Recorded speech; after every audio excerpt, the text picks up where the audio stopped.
Microphone. So, welcome back. How are you all feeling? Good? Yes?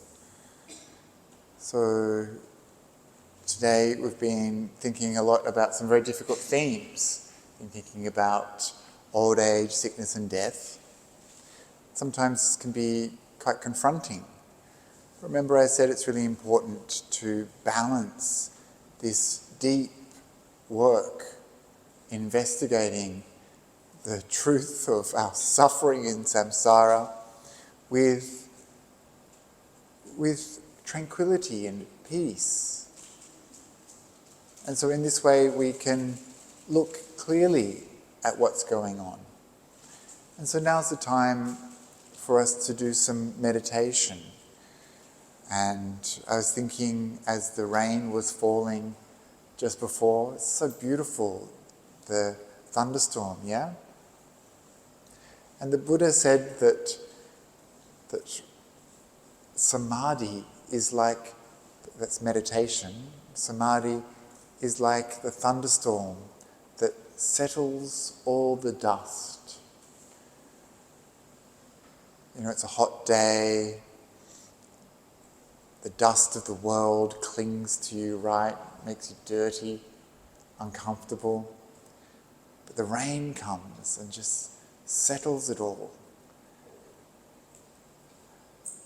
And the Buddha gave so many wonderful analogies to help us understand meditation.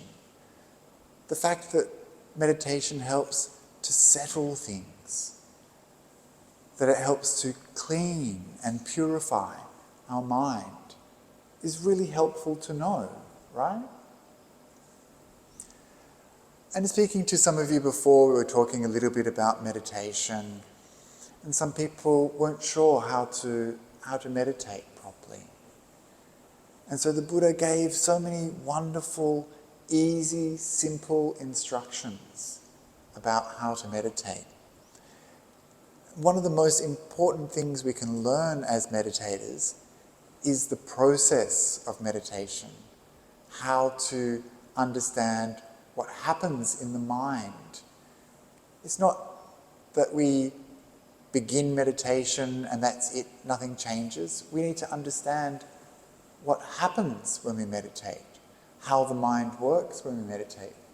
So we need to become a bit more aware and reflective in our practice. There's a beginning, a middle and an end to our practice. So at the beginning, it's really important to develop a sense of being present. To do that, we need to let go. This is why in my guided meditations you hear me say, let go, because we're actually holding on to something. And this prevents us from feeling present.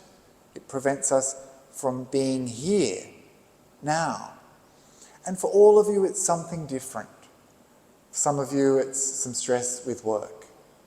For some of you, it's family responsibilities. For some of you, it's just you've had a hard week, you've been busy and you're tired. There's just all sorts of things that we hold on to. And over time we learn that holding on is suffering and letting go is freedom. We unburden ourselves. And so that's the most important thing, is to want to be here now and to convince our mind that we want to be here. But the habit pattern of the mind is so strong, right? It's so used to just running around thinking about this and that, worrying about problems, trying to solve issues, planning, thinking, being distracted, being restless. This is the habit pattern of our mind. And so when we come to sit on a retreat like this, we can't just expect that our mind is suddenly going to magically transform into the mind of an arahant just like that, just because you put on some white clothes and sit on the floor. No, if only it was that easy, right? So we need to have some acceptance at the beginning of our practice too, of where we're at. And for most of us, we've been busy. We're doing stuff. Our mind is a little bit untrained. It's just used to doing whatever it wants, worrying about this thing, planning that thing. So this is a training that we practice, slowly developing our mind so that we can ask it to do what we need it to do, not just let it follow the defilements. And so at the beginning of your practice, allow yourself some time to arrive, allow yourself some time to settle in. Don't just sit down and reach out and grab the breath and try to force your mind to be clear and bright, free of thoughts. It's not going to happen that way. You don't make progress in your meditation by using willpower. You make progress by developing wisdom power. And that's understanding the nature of your mind. So when you come to sit, of course the mind's been busy. It's impossible for it to magically transform. It needs to settle. We allow it to settle, just like the rain settles the dust. And it's natural. It happens. It can't be busy forever, just like it can't rain forever. Eventually, the mind tires itself out, and wisdom kicks in, seeing, this way, peace lies. That way, agitation, suffering. And if you're smart, you work out what leads to peace and what leads to suffering. And so we see the mind more clearly. We understand the process of our thinking, of our habitual patterns. And so at the beginning, we just allow it to rest a little. And then you'll see that mindfulness appears very naturally. And this mindfulness is quite different to that mindfulness that you might get from forcing the mind. This natural mindfulness is strong and deep and stable. The kind of mindfulness that you might develop by force, by will, is brittle, unstable, requires a lot of energy. Whereas the kind of mindfulness I'm talking about is natural and is almost effortless, but not quite.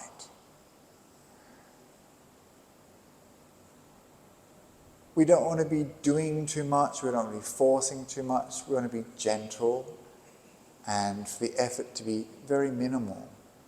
But we still need a little bit of effort. And the Buddha described, again, a beautiful image, the kind of effort we need to practice our meditation. And he used the simile of a little bird, a quail, tiny little bird, that we want to hold in our hand. This is like our meditation practice, the bird, and our mind is like the hand. So we want to keep our mind on the meditation subject. So we have this little bird in our hand. If we're too loose, the bird escapes, flies away. If we're too tight, we squish that little bird to death. So we need to make sure that we have a balanced approach to our meditation. We're not trying too hard, but we're not too loose. Trying too hard will just make us agitated, angry, and give us a headache. Not trying enough will lead to sleepiness, drowsiness, distraction, restlessness. So we need to frame our practice, hold it, cup it very gently, so that we're holding it steady, but not forcing it, and not losing that awareness. So this is something that only you can know about. This is happening in your mind, and you'll need to experiment with effort. How much effort is required to keep the awareness? It's not going to stay the same. It might be at the beginning of your practice that you have a lot of energy and your mindfulness is effortless. You can see exactly what's going on. And then halfway through your meditation, you start to fade a little bit. If you keep on fading, then you're just going to end up falling asleep or distracted. So at that time, it's possible to just add a little bit more energy into the practice. At other times, you might be aware that you're actually trying too hard, you become too forceful, and you're starting to get tense and agitated. At that time, you need to pull back. So perhaps it's a little bit like driving a car. You need to get into the right speed. Yeah? And so I always recommend taking time at the beginning for these things to become apparent. How am I feeling right now? What am I holding on to? What can I let go of? What's the state of my mind? Am I feeling bright and alert? Or am I feeling restless and agitated? What do I need to do in this meditation? Because this meditation has never happened before. This is the very first meditation of this moment, right? So we don't come to it with expectations. We don't think we know it all. We allow ourselves to be open and alive to this present moment. And in this way, we can apply what needs to be applied. We can do what needs to be done. And in this way, meditation is much easier because we're alert, aware. And so we develop that mindfulness that helps the practice.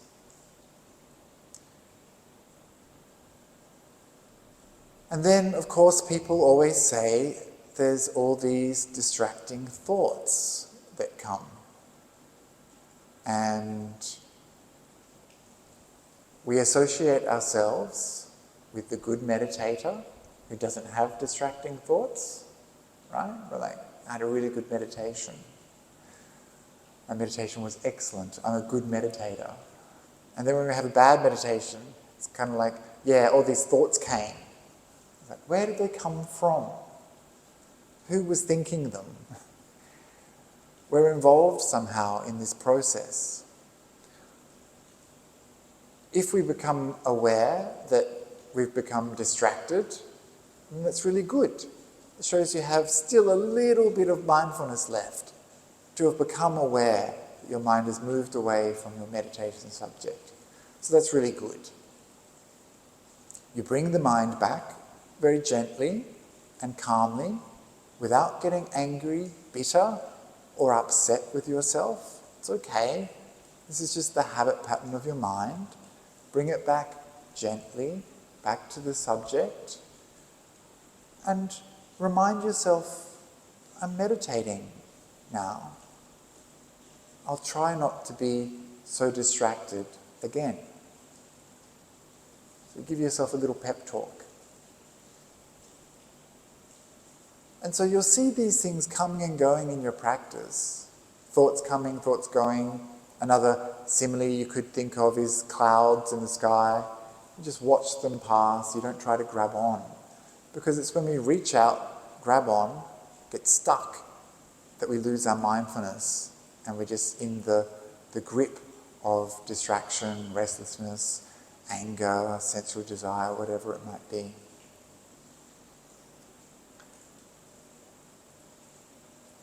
So don't worry too much about these thoughts. eventually you'll see that they settle if you just leave them alone. Don't push them away, don't get angry at them, just acknowledge that they're there, come back to the breath. If you want to learn more about how to work with the monkey mind, quick promo, I'm doing a 4-day retreat with, 6-day retreat, is it? Oh, great. Do you remember the dates off the top of your head? It's from the 7th to the 12th of December. Yeah. So I'll be talking a lot about the monkey mind and how to work in detail with the mind on that retreat. But I just wanted to mention those few things because of some of the conversations I had in the interviews. So just to recap, want to be here. Allow the mind to settle. Understand what's going on in your mind at the beginning. See how you're feeling. Know what's happening. And then give some time before you move to the meditation subject. Allow for the body and the mind to arrive and settle, and for that mindfulness to arise naturally. And then when the thoughts come, sure, want to be here. And so that's like renunciation. We're giving something up to be here. So for this retreat, you've given up something. I spoke about this yesterday and this morning. You've given up something to be here.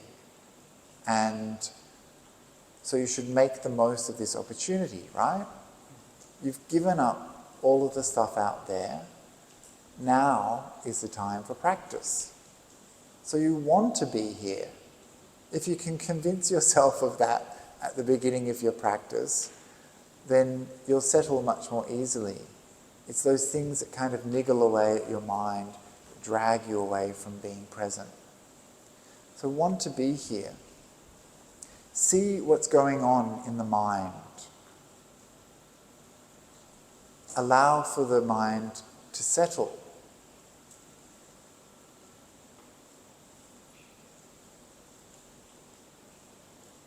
Don't rush.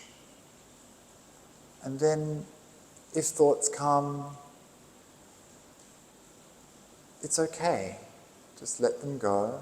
Don't get involved. Come back to the breath. So this is like the standard operating procedure. And we know this, right? This is how we've been taught to practice something like breath meditation. And what's missing sometimes is just making those connections between, how we're feeling at the beginning, what kind of approach we should take, how much energy we need to use. But the more we practice and the more we become reflective about practicing, which is why I always do the review at the end of the practice, the more we can become reflective, the more we can start to understand the process of meditation and how it works. And all of the great teachers I know, they've got really good insight into the process of meditation. They've done it so many times, this practice. They can see exactly how it works. And they have wisdom that has come from that experience. So they understand how the mind unfolds and what causes and conditions promote peace and what things lead to suffering. And if we can learn that, then our meditation is always easy. So should we do some meditation? I've been talking about it for a bit. Let's do 40 minutes. 45? 50? I hear an hour. 45? Okay. 45 minutes of meditation. Maybe we can even turn the lights down a little bit. It's quite bright. And so I'll do a little bit of guiding again at the beginning.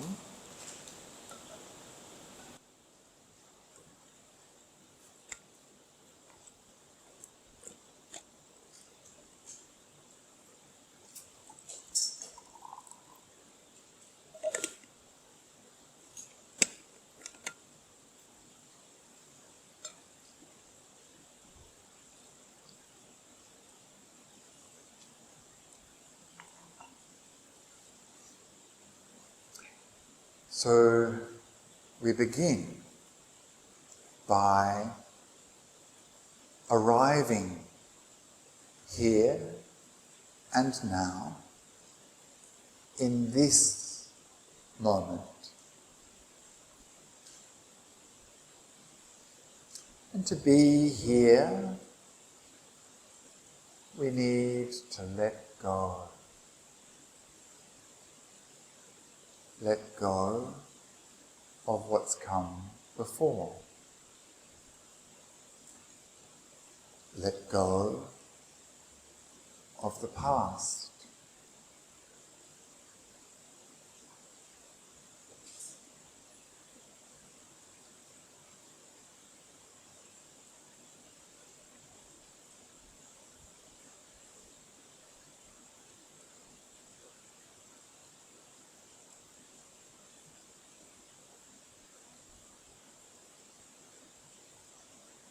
We let go of the busyness, the activity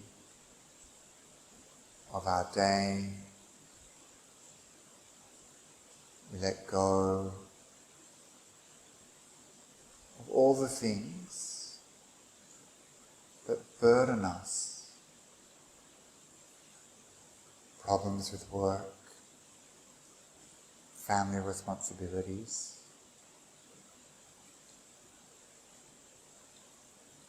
relationships, stress. All of that is stuff from the past. And so we lighten our mind by letting go so that we can be free from the past.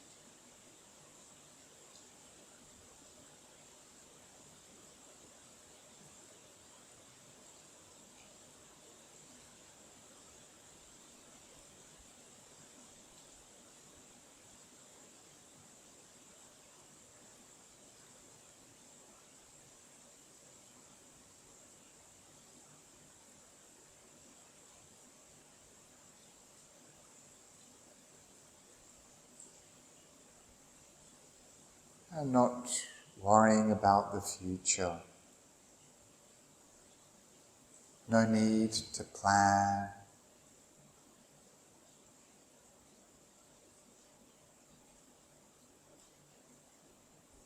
No need to worry what's going to happen.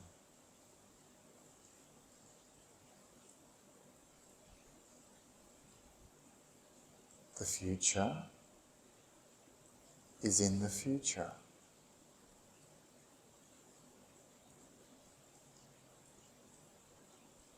The future is uncertain. So instead of worrying, allow yourself to be free from the future.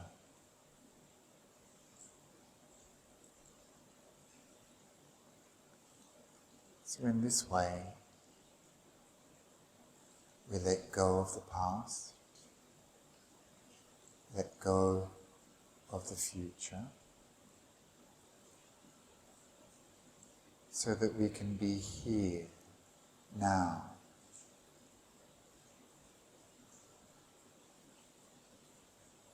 Aware of this time, seeing what's going on now.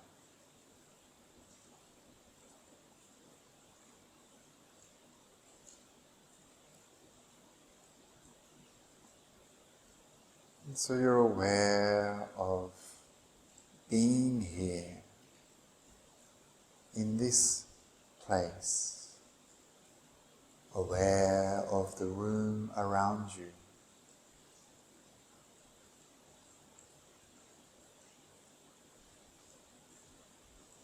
aware of this body sitting here,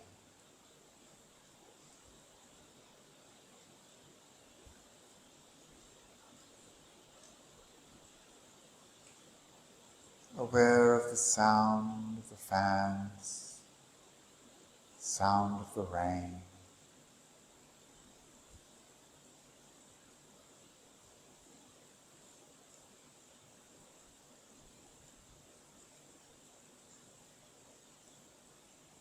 Aware of the coolness of the air.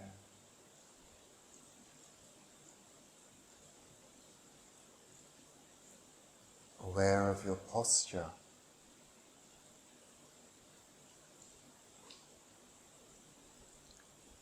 And so you check in with your body. How is it feeling now? Maybe you make some adjustments.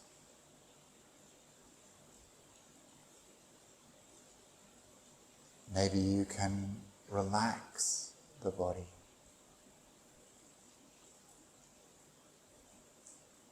Allow the body to become soft so that you can be free from tension.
It feels good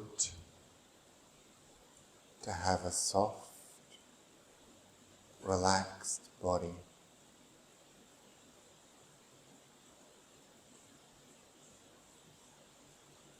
We can be comfortable.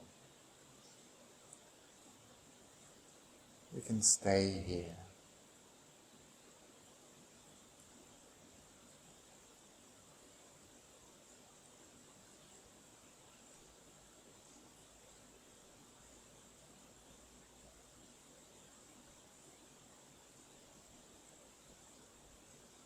And perhaps you notice that when the body is relaxed, the mind naturally becomes more calm, more peaceful, settling.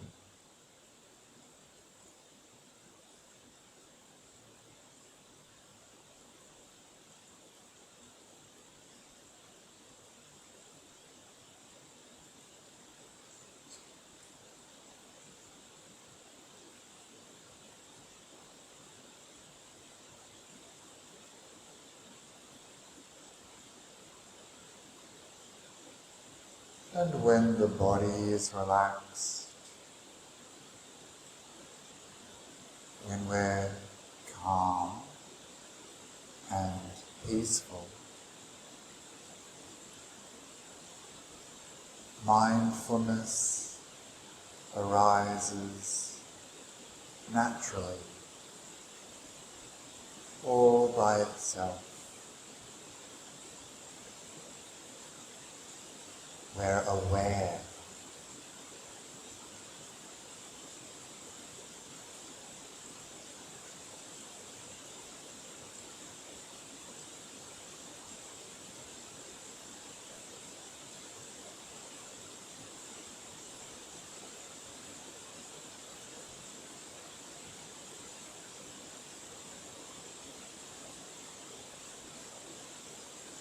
And with this mindfulness,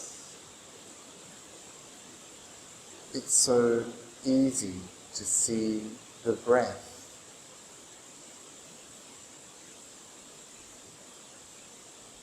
Suddenly it's there.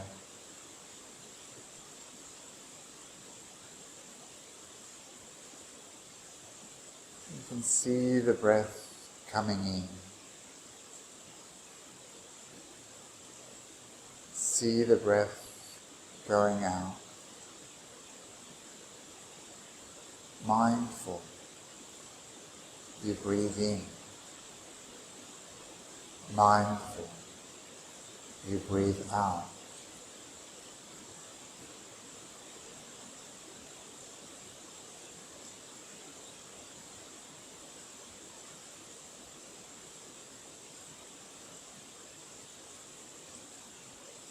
We want to watch this breath.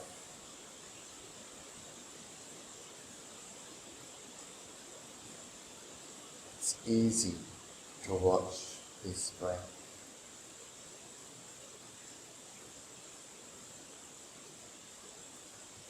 This breath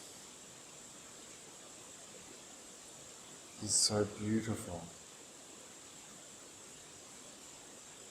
It soothes the mind, nourishes the body.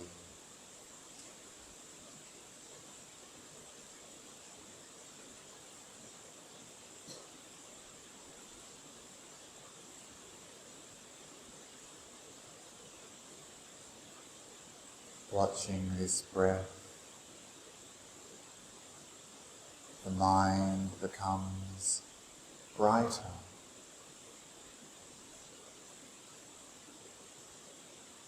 Gets more clarity.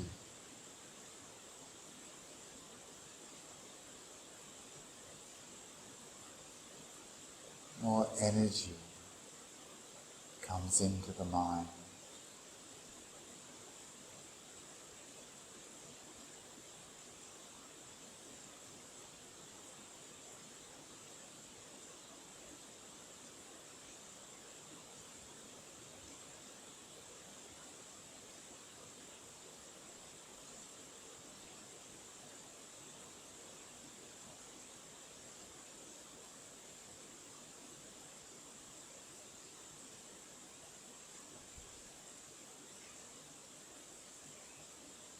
So all we have to do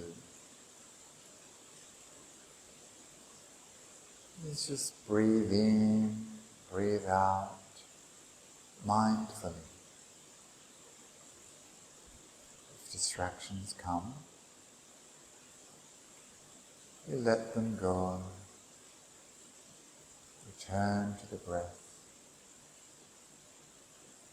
allowing this breath to draw us deeper and deeper into stillness.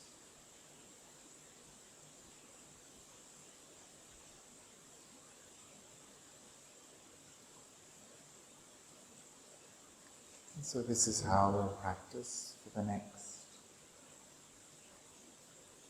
30 or so minutes. Breathing mindfully, aware, relaxed.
So we're coming towards the end of our session.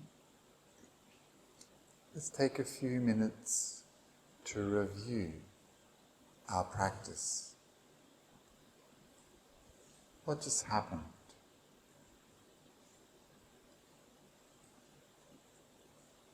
How are you feeling now?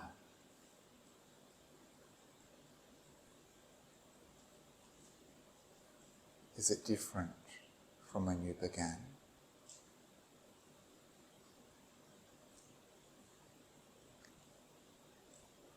How did the process of meditation unfold?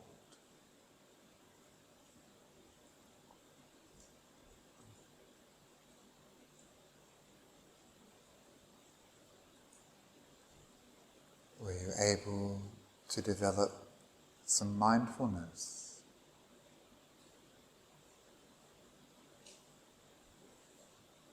Could you see the breath?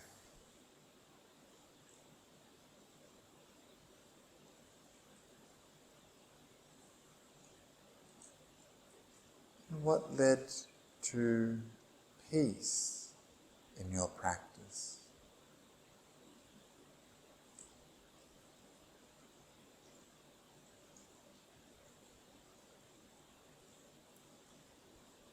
In this way we begin to understand the mind, understand the process of meditation, and understand cause and effect.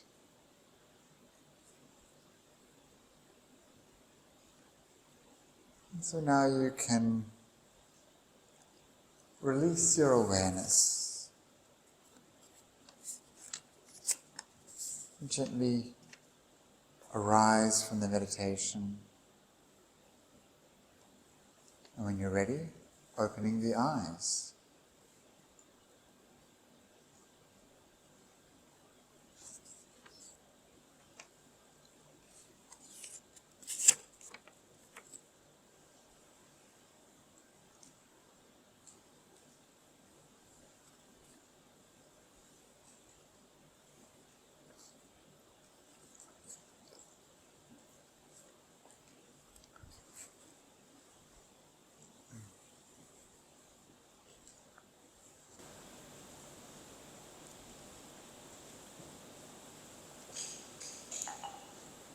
So how are you feeling now?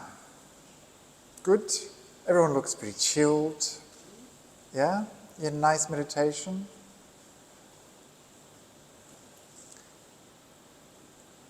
It'll change.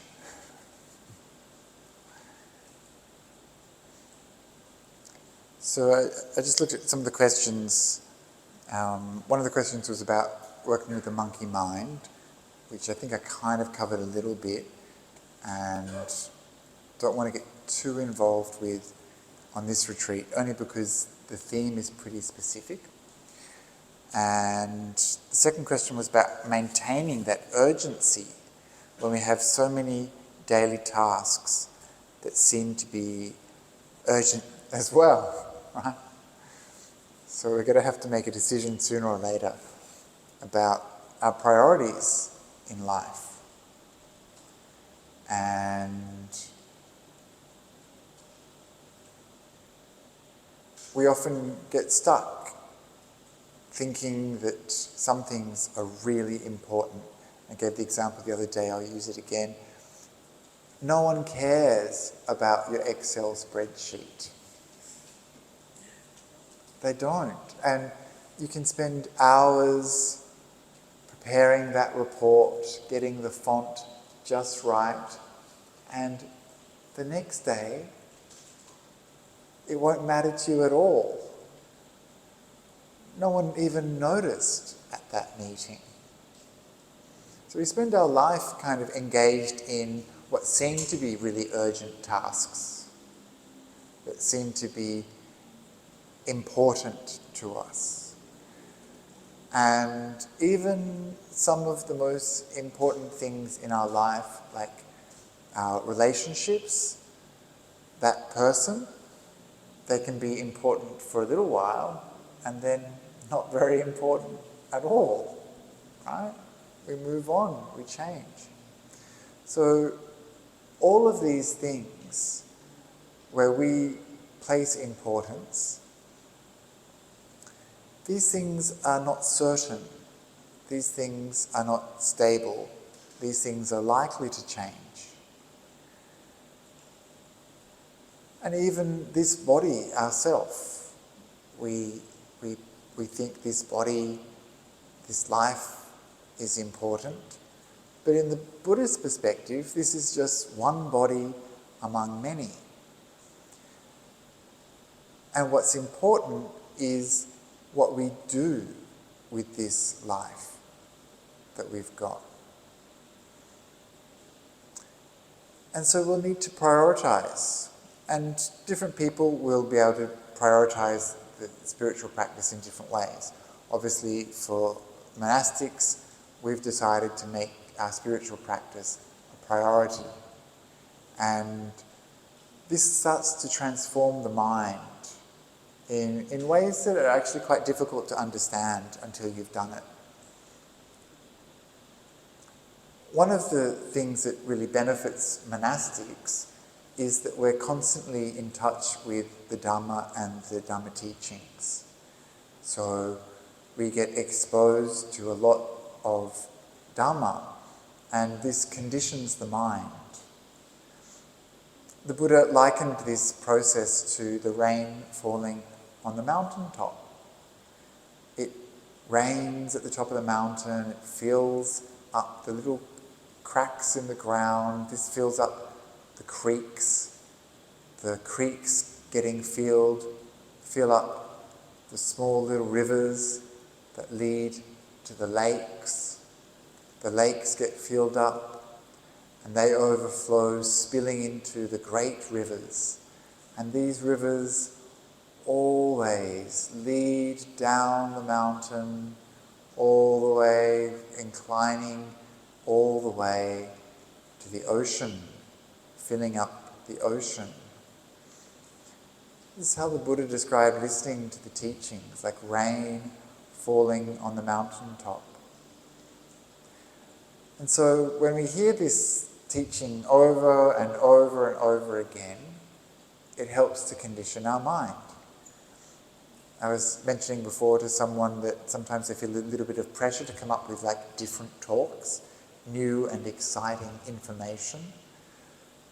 But when I look at the suttas, the Buddha just talked about the same thing over and over and over and over and over again. And this is how it has to be, because it's so difficult for us to train our mind. We've been wandering around in samsara for so long. Our mind has very, very strong tendencies. We have to deal with delusion and ignorance, which is not so much a state, but an active force. It's an active energy that is always trying to hide the truth from us, cover up what's going on. And so that's why we need this constant repetition of information, because the truth gets covered up so quickly. It becomes so difficult for us to see. We become blind to what's going on. And it's only in those rare few moments where we scratch the surface somehow and see behind that illusion that we start to get a glimpse of what's actually occurring. And this stuff is actually very much in our face. There's one sutta which I was going to include but I didn't include, but I'll mention it briefly now, called the Dhammadutta Sutta. It's in the Majjhima Nikaya 130. And so this is the divine messengers, or the messengers of the gods. So some of you might have heard this term being applied to that story of the Buddha going out of the palace. The Dhammadutta Sutta is where the Buddha describes a person who dies and encounters the god Yama, who's like the god of death, and I think he's in charge of the hell realms. And so this person is face to face with this god Yama, and people bring this person before Yama and say, you should punish this person according to what they've done. And so the god Yama starts to interrogate this person and says, "Didn't you see my messenger?" And the person's like, "No, I don't think so." He says, "Didn't you see a little baby covered in its own urine and feces, completely helpless? Didn't you see that? Didn't you think this is what will happen to me, that I am subject to birth, to rebirth?" "Oh, no, I didn't really put that together." "Well," God Yama says, "well, you'll be punished according to that." And then he says, "Didn't you see my second messenger?" And the man's like, "Oh, I don't know." And of course that messenger is old age. Right? "Didn't you see that old person struggling?" And the man's like, no, I didn't see that." "Well, you'll be punished according to that." The same with sickness, same with death. And then the last one is karma. And he says, "Didn't you see people being whipped on the street and punished in this way and punished in that way?" And the man says, "Well, yes, I guess I did see that." And it's like, "Didn't you think this is what happens, the result of our actions? These things happen as a result of our actions." And then the god Yama goes on to, actually I think the Buddha goes on to describe all the horrors of the hell realm. And I mentioned them briefly this morning, but they're pretty intense. I was actually going to read them to you as like a kind of bedtime story. Let me know if you want me to do that. And so this is obviously designed to bring up that kind of fear of consequence, right? This fear of punishment. But the main point I wanted to get across is that these things are right in front of us all the time. And so it is with all of these things that can cause Samvega to arise. We walk down the street and there's dead animals everywhere.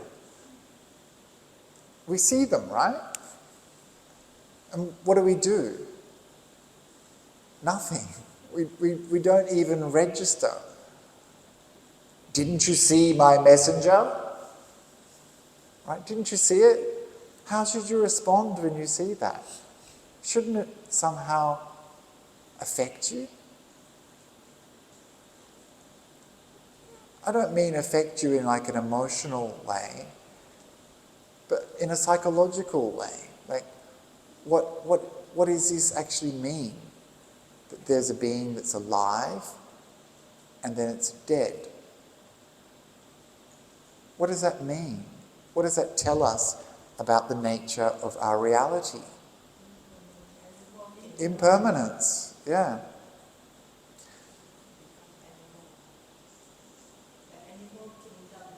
Yes, not just the animals. We'll get to a sutta tomorrow, hopefully, about the gods. And the gods, they live very, very long lives, eons and eons and eons. And maybe you know the definition of an eon, the analogy of an eon that the Buddha gave, which is a great mountain and a very soft handkerchief draped across the mountain once every 100 years. And so an eon is the amount of time that it takes for that mountain to erode, right? It's a very long time. And so the gods are said to live for eons. And for them, of course, the problem is that they start to believe that they're permanent.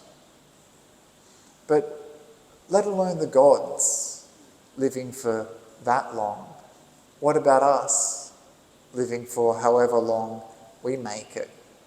We still have this persistent idea of permanence. And it's very hard to overcome. That's why tomorrow, all day long, we're looking at death and impermanence.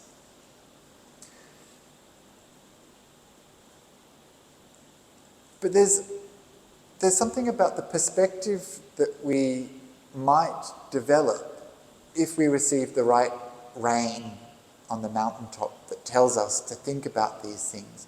So the Buddha said you should develop a perception of death, an awareness of death.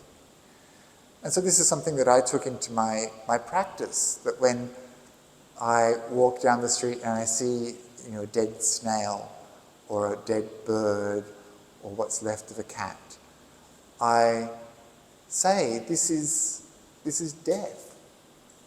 I notice it. I don't just allow it to be brushed out of my mind so easily. I notice it. And when I'm in the forest and I'm surrounded by these gum trees, which we have in Australia, very messy trees, they just drop their leaves all year round, which is a wonderful reminder of impermanence. And you notice it.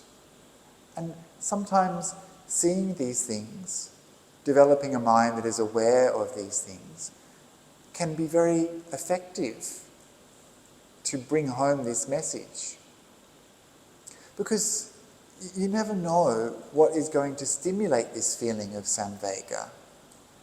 So there's a famous story of the Venerable Patachara, a bhikkhuni at the time of the Buddha.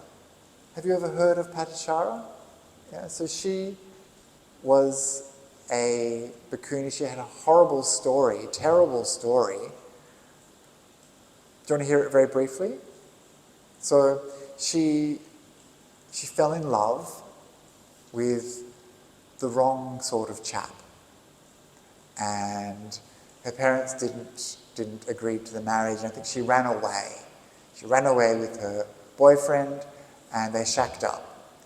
And I think maybe in some stories she got pregnant already, but anyway, so she had a child, and she did that all on her own without her family. Usually in India the custom was to go back and have the baby at your family home so that you got support and care. Anyway, so she had the first child and she was pregnant with the second, and she thought, okay, this time I'm going to go home and face the music. And so I think she mentioned this to her husband, and he's like, no, don't go, stay here. And then I think she actually started to sneak away. So she left when he wasn't present, I think. I'm not completely sure about that part. And then a great storm comes, and she's walking along the path, and she sees her husband coming towards her. And then he gets bitten by a snake and dies. So she's alone with one child and another on the way. The storm is raging, right? It's obviously a kind of psychological plot device, this storm, chaos, great natural forces. And she has to cross a swollen river, a river that's been flooded. And so she is about to cross, but then she has these labour pains and starts to give birth. So what does she do? She has to get home somewhere. So she gives birth, and she has now a newborn baby and a little toddler. She's got to cross the river. So she takes one of them across the river and puts it on the other side, the newborn baby, and then goes back to collect the son. But as she's halfway across, a bird comes, takes the little baby off. She's lost her newborn baby. And she wails and throws her hands around, and her little boy on the other side thinks Mum is saying, "Come, come, come," and starts to go into the water and gets swept away. So she's lost her husband, her children. She pulls herself together and she starts walking back home. And then she sees someone coming towards her, and she says, "Oh, I'm going to this village," and he says, "Don't bother going there. Everything has been destroyed." I think by a flood or by a landslide or something, yeah. And so then she finds out that all her family has died. So she hasn't yet experienced Samvega. All of this has happened. And she goes a little bit mad, and wouldn't you? And eventually, she tears off her clothes and she comes into the presence of the Buddha. Someone gives her a cloak, and the Buddha talks to her and comforts her. But all of this, which is really intense stuff, didn't help her develop wisdom in that moment. It was too much, right? There's too much stuff happening. And many years later, she was doing something quite boring. She was washing her feet, and she saw the way the water moved from this side to that side. And this simple thing, she said, brought about that feeling of Samvega. She saw something about impermanence, about purity, purification, in that bowl of water, washing her feet. I mean, it's so boring, right? And yet this was the thing. In all of that terrible life, this was the thing that helped her to gain enlightenment. And so our ordinary, boring, everyday experiences, they matter, right? We can't wait for some sort of spectacular spiritual experience to come along. You might be disappointed. Waiting, this is the one. And you see people sometimes who have become obsessed by the idea of a peak experience, looking for a peak experience, like the best meditation, the best Dharma talk, this kind of stuff. They really want something that's going to rock their world. But they really need something that's kind of quite gross. Gross as in big and unsubtle. They need something that's really large because their mind is not sensitive. They haven't developed enough insight so that even the smallest thing can paint a large spiritual picture, can give you that vast spiritual perspective. And so this should be quite reassuring for us living our ordinary lives, that there are opportunities for us to develop wisdom. There's opportunities for us to see clearly into the nature of reality, to understand our existence. And we have so many opportunities. In fact, some of you, even just talking to you, it's like, yeah, this thing happened, or I had this experience. And it was real. And it mattered. And it gave you a spiritual perspective and some insight that you didn't have. And this is progress on the spiritual path.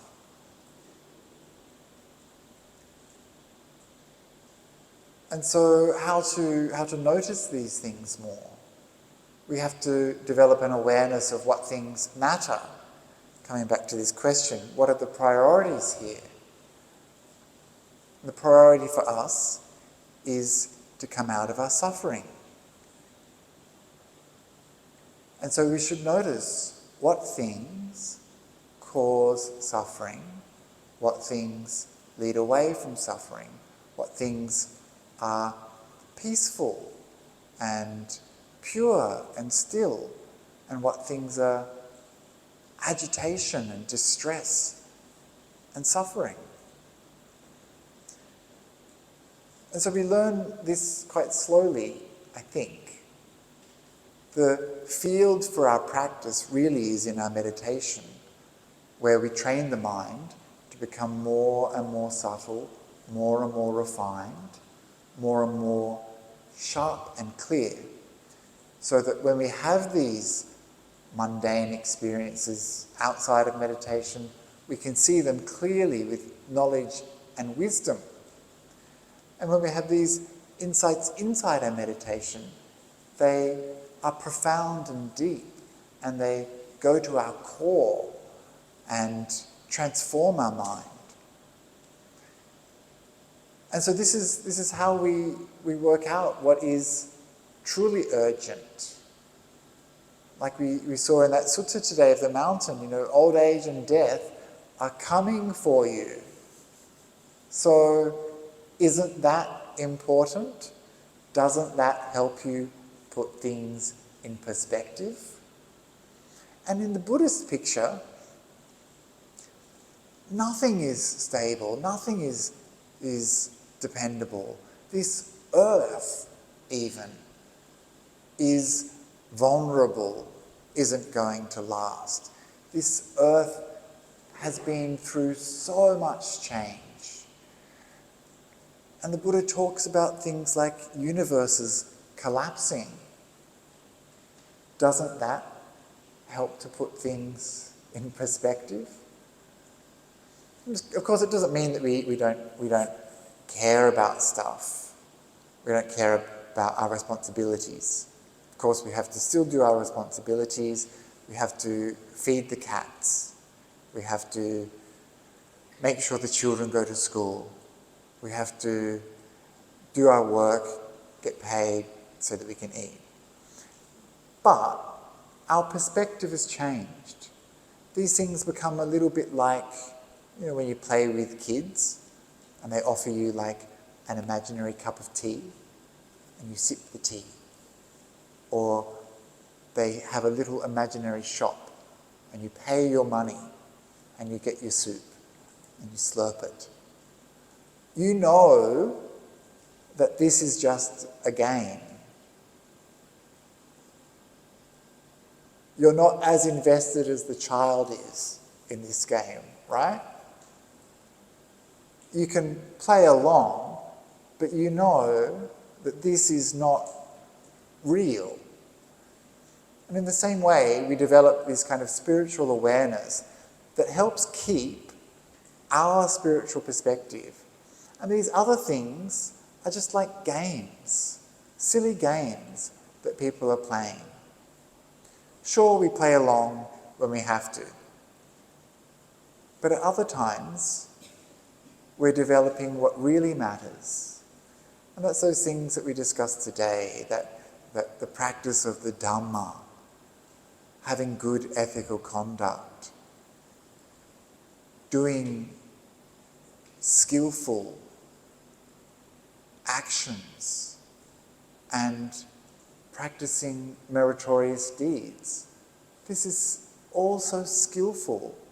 And this is what separates us from other people who don't have this spiritual perspective.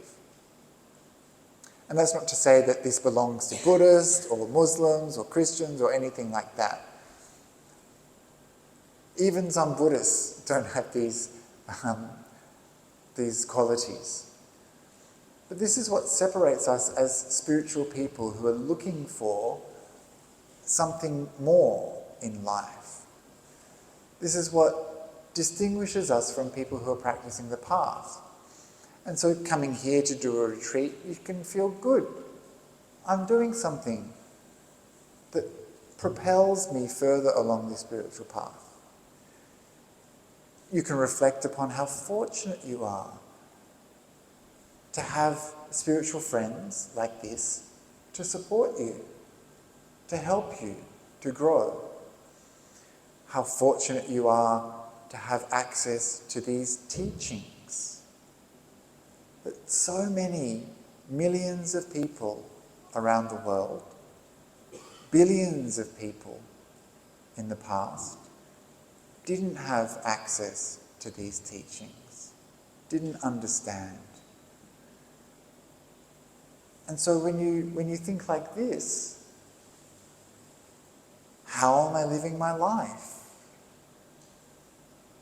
These things help to transform you.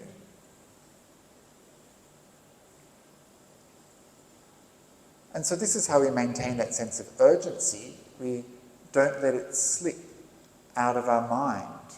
The Buddha said, if you can...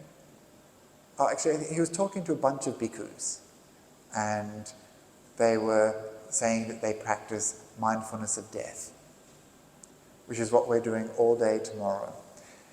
And all day, every day, I hope.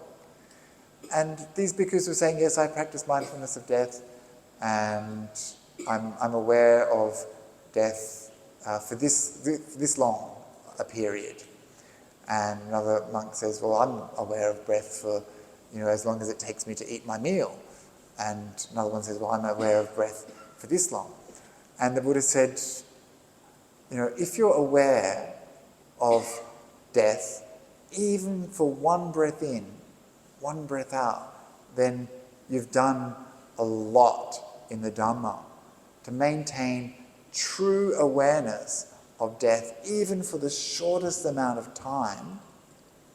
This will change you. And so it's about getting really to the crux of this truth, seeing it so clearly with such penetration that it profoundly affects you. And so this is why we engage in things like the 5 frequent reflections, to make it potent, repetitive, to help chip away at that ongoing process of ignorance. This is why we practice mindfulness of death, to make it real, so we don't forget. And this is why we come and do retreats, listen to Dharma talks, and this is why I've spoken about Samvega, and why I'm going to wrap up this talk so that we can do a little bit more meditation before we finish for the night. So we've got maybe 20 minutes to practice some more meditation, unless anyone has some questions or some comments before we do some meditation. No? Don't be shy. Okay, good. So we can practice maybe 20 minutes of meditation.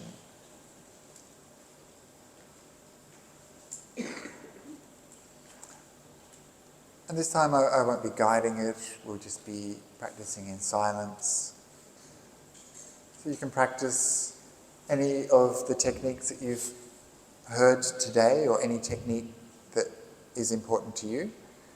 So as a reminder, you could practice just relaxing the body and developing a calm, quiet and peaceful mind. You might practice breathing meditation. You might want to revisit the 5 frequent reflections. Or you might want to practice some metta. Whatever you want to do, please feel free, and we'll practice for just 20 minutes before we wrap up for the day.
Very good. So, we've come to the end of our day. You should feel happy. You have lived the entire day, which is something to celebrate. And not only that, but you have practiced the Dhamma. So you've practiced that Dhammacharya. You have lived righteously. You took 8 precepts today. You've maintained them. And you've practiced this good ethical conduct. You've practiced Samacharya. And you've practiced Kusala Kiriya. You've practiced good skillful conduct. You've maintained those precepts. You've done skillful actions. You've practiced skill in your mind, and you've come closer to an understanding of right view. And you've practiced Punya Kiriya. You've made a lot of merit. Some of you offered some robes to the Sangha, you offered food to the Sangha, you looked after each other, you were kind and generous, you developed your mind through meditation, listened to the Dhamma. All of these things are meritorious deeds. And you also practice nekkhamma, renunciation. So you should feel good, right? Not only are you alive, which should be enough to make you happy, but you're good people practicing the spiritual path. And so when we reflect upon our actions in this way, it should inspire us and bring joy into our heart. That joy is like a positive feedback loop for us. We want to do more good things, get more joy and happiness in our life, come out of suffering more and more. And one beautiful practice that we have in Buddhism is that all of that merit that we make, doing so many good things, even that we use as an opportunity to make more merit by giving it away. All of our good qualities we share and dedicate to other living beings. And so this is what we do at the end of a day. We practice this dedication of merit. And so you can place your hands in Anjali. Some of you will know the words, so if you do, please chant along with me. Idam me nyati nyam hotu sukhita hontu nyatayo. Idam me nyati nyam hotu sukhita hontu nyatayo. Idam me nyati nyam hotu sukhita hontu nyatayo. Sadhu, sadhu, sadhu. And so we'll finish by paying respects to the Triple Gem.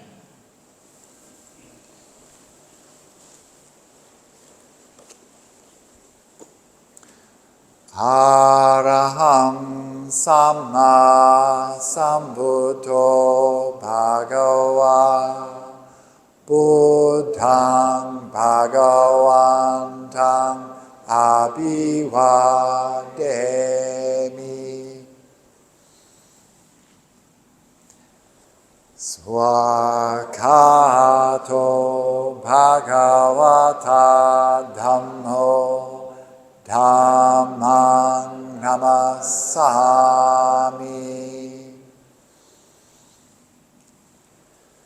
Supatipano Bhagavato Sāvaka Saṅgho Saṅghang Namami.